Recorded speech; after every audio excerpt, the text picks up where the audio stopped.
જોઈ રહ્યા છો ગુજરાતની એક એવી ચેનલ કે જે તમારા શહેરના પળે પળના સમાચારો તમારા સુધી પહોંચાડે છે। સ્વાગત છે આપનું A1 અભિક્રાઇમ ન્યૂઝમાં। હું છું એન્કર અર્પિતા પટેલ। કચ્છના અબડાસા હાજાપર નજીક ઓવરલોડ બેન્ટોનાઇટ વહન કરતા 2 ટ્રક સીઝ, ₹60.35 લાખનો મુદ્દામાલ જપ્ત। અબડાસા તાલુકાના મોજે હાજાપર નજીક ઓવરલોડ બેન્ટોનાઇટ ખનીજનું પરિવહન કરતા 2 ટ્રકો સામે વહીવટી તંત્રએ કડક કાર્યવાહી હાથ ધરી છે।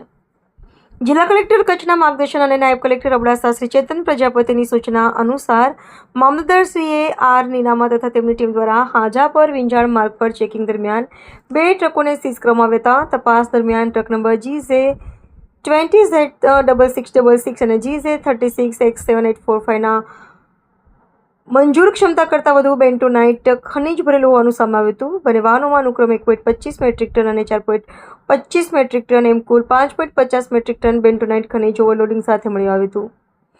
વહીવટીતંત્ર દ્વારા બંને ટ્રકો સહિત અંદાજે ₹69,35,002ના મુદ્દામાલને સીઝ કરી કાયદેસરની કાર્યવાહી હાથ ધરવામાં આવી છે। જપ્ત કરેલ વાહનો અને ખનીજનો કબજો કોઠારા પોલીસ સ્ટેશને સુપ્રત કરવામાં આવ્યો હોવાનું જાણવા મળ્યું છે। આ કાર્યવાહીથી ગેરકાયદેસર ખનીજ પરિવહન અને ઓવરલોડિંગ કરનારા તત્વોમાં ફફડાટ વ્યાપી ગયો છે। રિપોર્ટર ભરત ઠાકોર, કચ્છ।